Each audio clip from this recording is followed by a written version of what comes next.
Okay, habari kama nilivyoahidi awali kwamba nimebadilisha mfumo wa kutoa masomo.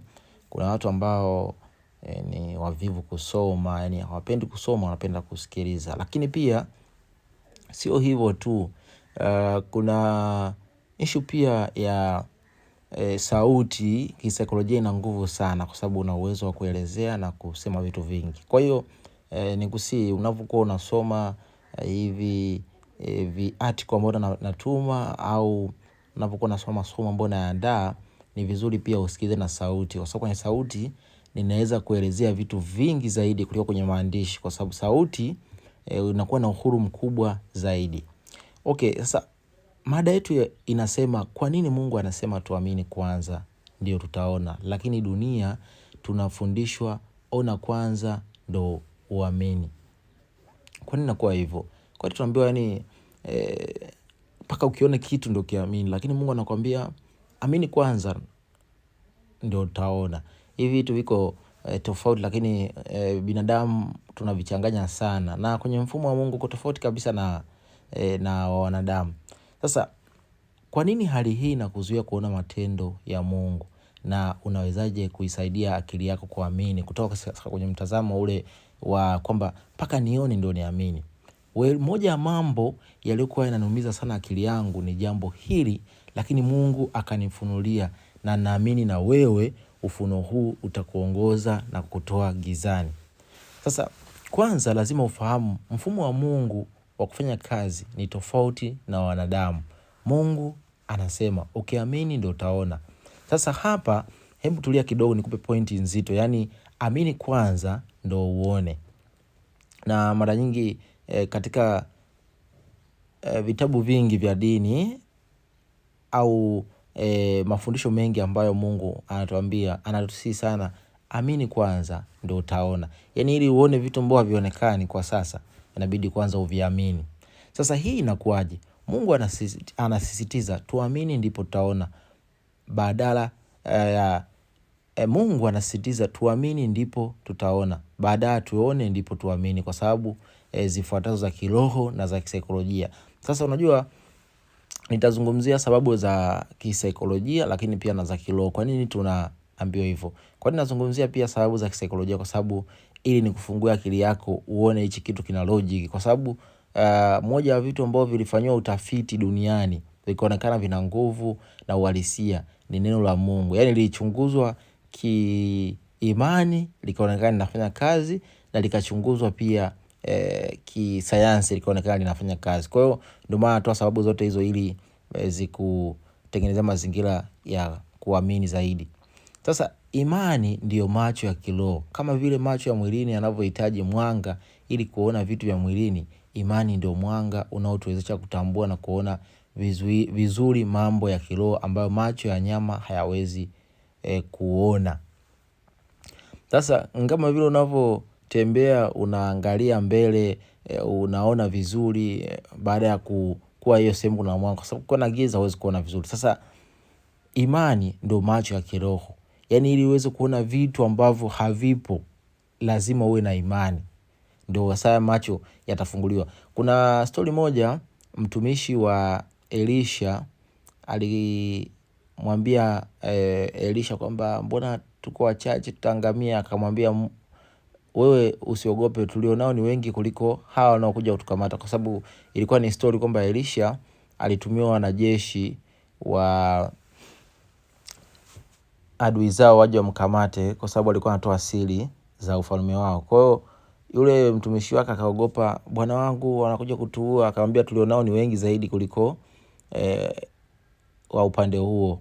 Akamuomba Mungu akamfungua macho, alipoona akaona jeshi kubwa la malaika. Kwa hiyo ili uweze kuona vitu vya kiroho au uweze kuona matendo makubwa ya Mungu, lazima kwanza uamini. Yani hiyo ndo tunasema ndo macho ya kiroho. Sasa sababu ya pili ni ya uumbaji. Katika ulimwengu wa kiroho, nia na mtazamo wako wa ndani, yani inner conviction, ndio unaotengeneza matokeo ya nje. Kuamini kwanza kunafungua milango ya akili na moyo kuanza kutambua fursa, majibu, muujiza ambayo tayari ipo, lakini hukuwezeshwa kuiona kwa sababu ya mashaka. Sasa kuna somo utakuja niandaa hivi karibuni kwa nini unapokuwa na wasiwasi, hofu au mashaka, macho yako yanafunga? Na hii nitaizungumzia zaidi pia hata kwenye anga ya kisayansi. Kwenye ubongo wetu siku na sehemu inaitwa LAS, yani Reticular Activating System. Ile huwa inachuja taarifa za muhimu tu ambazo zinatu kusaidia sisi kufocus. Sasa unapokuwa na wasiwasi au unapokuwa na hofu, ile sehemu inavuta hayo mambo yanayohusiana na hofu. Kwa hiyo hutaona mambo mazuri. Nakumbuka mimi nitatoa mfano kuhusu mimi binafsi. Kuna sehemu nilipatiwa kazi, nilienda kule, kuna changamoto sana. Sasa nilivyokuwa nalalamikia zile changamoto, kiukweli sikuwa naona mambo mazuri, lakini nilipoanza kubadilisha tu mtazamo na nikamwomba Mungu, nikaanza kuona possibility. Sasa hata ile mambo nilikuwa naona mabaya yakaanza kugeuka kuwa mazuri. Kwa hiyo unaona kile ambacho umekiwekea focus. Chukulia mfano, hata sasa hivi ukitaka kusema kununua labda iPhone au Samsung, utaanza kuziona nyingi kwa sababu umeziwekea focus. Sio kwamba zilikuwa zipo, ila focus yako imehamia kwenye Samsung. Kwa hiyo unapokuwa unazungumza imani au unapokuwa na amini kwanza hata kabla hujaona, unatengeneza mtazamo wa kuvuta kila kitu katika ulimwengu wa kawaida, kwa sababu ulimwengu wa kiroho unafanya kazi sawa sana ulimwengu wa kimwili. Yaani vitu vyote unavyoona vimetokea katika ulimwengu wa kimwili vimetokana na ulimwengu wa kiroho. Kwa hiyo mara nyingi unapotaka kuumba kitu katika ulimwengu mwingine ambao ni wa kiroho, lazima kwanza ukiamini. Na unakiaminije? Maanake lazima ukione kwanza. Sababu ya tatu ni kipimo cha utiifu na uhusiano. Mungu anatafuta uhusiano wa kuaminiana, yani trust. Sio tu wa kutegemea ushahidi wa papo kwa hapo. Ukiamini kabla ya kuona, unadhihirisha utiifu na unyenyekevu kwake badala ya kutegemea akili zako mwenyewe. Unajua Mungu ametengeneza mfumo wa imani kwa sababu kwanza yeye mwenyewe haonekani. Na hii dunia tu yenyewe imeshikiliwa kwa imani. Yaani kama wingu alivyokaa juu hayawezi kushuka chini kwa sababu kuna nguvu ambayo inashikilia pale. Hiyo nguvu maana yake tunaamini ipo. Wote tunaamini hivyo binadamu, kwa sababu hata kama uamini, wewe jiulize hilo wingu kubwa ambalo unaambiwa kule juu kuna maji, kwa nini yamwagike kushuka chini? Maana yake tunaamini kweli kuna nguvu inashikilia, hata kama kwa mtu ambaye haamini Mungu yupo. Sasa ili Mungu akupime uaminifu wako, ili Mungu akuone kwamba wewe hutegemei, ni lazima akupime kwenye kile kitu ambacho wewe unakiamini. Sasa anakupimaje? Lazima uamini kwanza kabla hujaona. Ndio hivyo sasa, kwa sababu mifumo yote hii inaongozwa kwa imani. Kuangalia vitu ambavyo ukiangalia hivi vitu ambavyo ni vitu vilivyoumbwa, mimea, kila kitu kimeongozwa kwa imani. Kwa hiyo sasa Mungu ili akuingize kwenye mfumo wake, lazima wewe pia uamini. Sasa unaaminije? Maanake lazima uamini kwanza kile kitu kipo hata kabla akija kuwepo. Kwa hiyo ni kipimo cha utiifu. Mungu anaangalia unaamini. Lakini sababu ya 4 ni kushinda ukomo wa mazingira. Mazingira ya mwili mara nyingi yanaonyesha vikwazo, mfano ugonjwa, umaskini au shida. Ukisubiri kuona ndio uamini, utabaki umekwama kwenye hisia za hofu. Imani inakupa ujasiri wa kutenda kabla mazingira kubadilika, na kutenda huko ndiko kunatokea mabadiliko unayotamani. Sasa unajua mara nyingi imani inatusaidia kubadilisha mazingira ambayo tuko nayo. Ni kweli unaumwa, ni kweli una changamoto, ni kweli hauna kazi, lakini imani inakusaidia kuyakataa mazingira ambayo yako, uanze kuamini kitu tofauti. Sasa na unapoanza kutenda kwenye kitu tofauti ndio unapata matokeo. Uje kumbuka story ya wakoma, walipoanza kutembea, walipojishauri wakasema ngoja tuende huku, tunaweza tukapata chochote, ndipo muujiza ukatokea. Kwa hiyo ile nguvu ambayo inakusaidia wewe kutenda, ile nguvu ambayo inakusukuma wewe kutenda, ambayo ni ya imani, ndio inakusaidia kuleta matokeo. Kwa sababu mchukulie mfano, uwezi ukaanza kutafuta kazi wakati hauna kazi, kama huamini unaweza kupata kazi. Kwa ile nguvu ya wewe kuamini kwamba unaweza kupata kazi, ndio inakuletea matokeo. Kwa sababu ukiamini kitu kinakuwa. Sasa unawezaje kuisaidia akili yako kuamini kabla ya kuona? Kwa sababu unajua, ngoja nikushauri au ngoja nikwambie, vita kubwa sana iliyopo duniani ni vita ya akili yako na roho yako. Yaani hivi vitu vyote vinashindana. Yaani akili inakwambia labda twende tukanywe pombe, lakini roho yako inakukataza. Akili inakwambia labda fanya uzinifu, roho yako inakukataza. Kwa hiyo hivi vitu vyote vina nguvu kubwa ya kushindana. Haya, unakuta roho yako inakwambia utafanikiwa, lakini akili yako inakwambia sisi familia yetu ni ya maisha magumu, hatuwezi kutoka. Lakini roho inakwambia wewe ni mwana wa Mungu, utafanikiwa. Sasa inabidi ujifunze namna sasa ya kupambana na akili yako ili kuifundisha iweze kuamini yale mambo ambayo yanaonekana hayawezekani kuaminika. Sasa ili kuisaidia akili yako ujifunze kuamini kabla ya kuona, unahitaji kuifundisha kutoka kwenye kutegemea mazingira ya nje na kuanza kujenga uhakika wa ndani. Ubongo wako una tabia kupokea kile unacholisha mara kwa mara. Wote asilimia kubwa tumetokea vijijini, hata kama sio ndani sana. Ukiwa unapita barabara fulani, kunakuwa kuna nyasi. Unapokuwa kadri unavyozidi kupita, ndivyo ile njia inaonekana vizuri. Hiyo kwenye ubongo inaitwa neuroplastic. Yaani kwamba kadri unavyozidi kulisha taarifa zako kwenye ubongo wako mara kwa mara, ile sehemu inafunguka, inakuwa wazi. Yaani ile taarifa inahifadhiwa vizuri. Hichi kitendo kinaitwa neuroplastic. Kwa hiyo inakuwa sio ngumu tena ile taarifa kuipata au kuitumia kwa hiyo wewe baadaye. Yaani unakuwa unaitengenezea njia nzuri imara.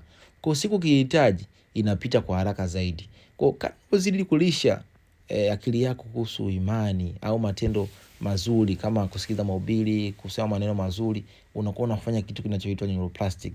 Sasa njia ya kwanza ambayo inaweza kukusaidia kutengeneza huo mtazamo wa kuulisha akili yako na kuifanya itengeneze njia ya matokeo mazuri ambayo itakusaidia kuwa na imani. Kitu cha kwanza, badilisha unachojilisha, yani subconscious minding. Akili yako inaamini kile unachokilisha mara kwa mara. Sikiliza na soma vitu vinavyojenga imani, ushuhuda wa walioweza, ahadi za Mungu. Unapoacha kulisha akili yako imani, mashaka huchukua nafasi na imani huanza kufa kwa njaa. Ni kama vile unavyosikia njaa unakula, na simu inapoishiwa chaji unaichaji. Hivyo hivyo pia na wewe unatakiwa kulisha akili yako imani. Sasa kama vile unavyoona simu inaishiwa chaji unaichaji, kama vile unavyoona una njaa unaenda kula, ndivyo akili yako yenyewe ina njaa ya mambo ambayo ni mazuri. Sasa ngoja nikupe siri moja. Unapoacha kujilisha mambo mazuri au mambo ya imani, mashaka yatachukua nafasi, kwa sababu yenyewe waga hapo automatic. Na kisaikolojia, si binadamu, huwa mambo mabaya yana nguvu kuliko mazuri kwenye akili yetu. Ndio maana hata leo mtu anakusifia vizuri, lakini mmoja akasema ana shida sana huyu, ndio utalikumbuka, kwa sababu mabaya ndio yana nguvu. Na kwa nini imekuwa hivyo? Kwa sababu toka zamani tulikuwa tunajilinda na vile vitu vya hatari. Kwa hiyo ile hali imekaa kwenye akili yetu, kwa sababu akili yetu imeharibiwa kulingana na dunia. Huwezi kulaumu hata dunia au uumbaji wa Mungu, hapana, au dhambi, no. Yaani niseme kwa dhambi sawa, kwa sababu ni matokeo ya dhambi ndio maana tumekuwa hivyo. Lakini toka zamani watu walikuwa wanajilinda kupitia hatari, matatizo. Kwa hiyo ile hali imezoreka kwenye akili yetu. Sasa tumia mfumo huu. Jitahidi sana wewe unajilisha akili yako. Kuna mafundisho, masomo kama haya, na changia kama kuna kitu ambacho ni kizuri. Unakuwa unafanya vile, unatengeneza mazingira akili yako kuilisha kila siku, kama vile unavyokula chakula ili uwe na afya njema. Mimi waga napenda sana nikiwa nimelala naweka mahubiri, nikiwa nimeamka naweka motivation. Unajua motivation watu wanazipiga vita, wanasema vibaya, lakini inategemea na wewe na mtazamo wako unavyoziona. Ukisikiza motivation alafu kalala ndani, hiyo ndio hatari. Na watu wengi ndio wanazipuuza motivation, wanaziona za ajabu, lakini zina uhalisia. Ukisikiza motivation ukalala ndani ndio hatari. Lakini ukisikiza motivation zikawa tu kama ni mwanga wa kukuonyesha kwamba hichi kitu kumbe kinawezekana, huwezi ukakwama. Lakini pia mbinu ya pili, tumia taswira ndani. Hii tunaita visualization. Ubongo wetu mara nyingi hauwezi kutofautisha kitu kati ya tukio linalotokea halisi na tukio unalofikiria kwa kina sana. Tenga muda kila siku wa kuona matokeo unayotamani kwenye akili yako kabla hayajatokea mwilini. Hii pia mimi huwaga naitumia sana. Ina nguvu sana. Yaani ubongo wetu una uzoefu mmoja. Hauwezi kutofautisha kitu ambacho unakifikiria sana na kitu ambacho ni cha uhalisia, yani visualization. Ndio maana hata waigizaji wa filamu wanacheza na akili yetu hivyo. Yaani wanatengenezea ulimwengu labda wa Marvel, wanakuwa wanatuonyesha au makina Spider-Man, wanakuwa wanatuonyesha movie labda za sayari zingine, na tunaamini kabisa kwamba hicho kitu kama kinaweza kutokea, kwa sababu si ubongo wetu unaweza kufikiria kitu na kukiona na kiwezi kutofautisha kati ya uhalisia na halisi. Sasa unaweza kutumia hiyo concept pia.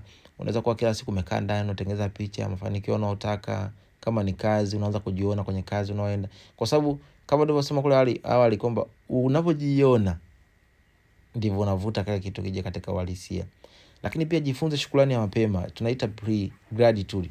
Mshukuru Mungu na furahia matokeo kabla hujaona kwa macho. Kushukuru kabla ya kupokea kunatuma ishara ya nguvu kwenye akili yako kwamba jambo hilo ni lako.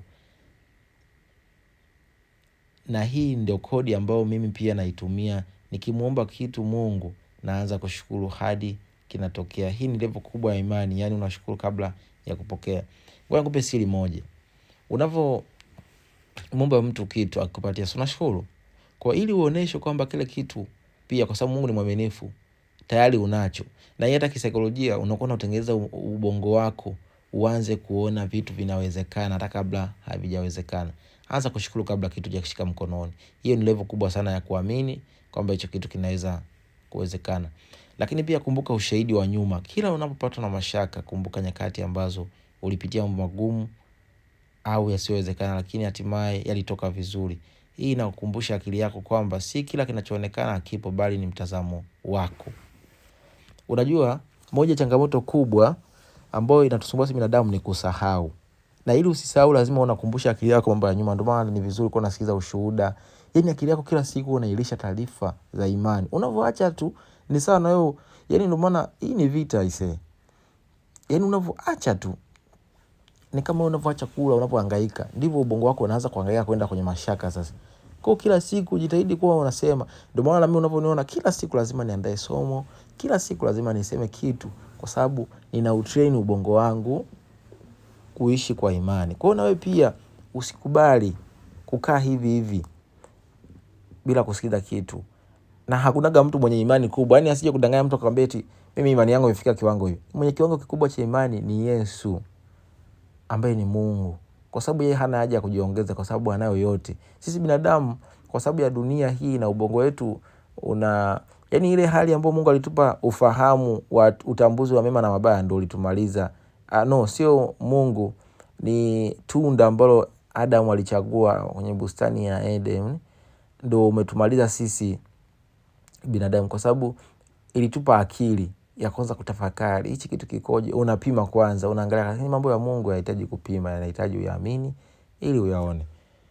Sasa kama umesikiza mpaka hapa, asante sana, na nikusii ili uweze kuelewa, jifunze kuwa unachangia kile ambacho umejifunza. Lakini pia nakaribisha pia ushuhuda au maoni kwa lugha rahisi. Kama kuna kitu umejifunza na unaona kama unaweza kushare na wenzio na wenyewe pia wakajifunza, ni vizuri share kwenye grupu, na sitafurahi kuona ujumbe wako. Asante sana kwa kunisikiliza. Niwatakie siku njema. Mungu awabariki sana.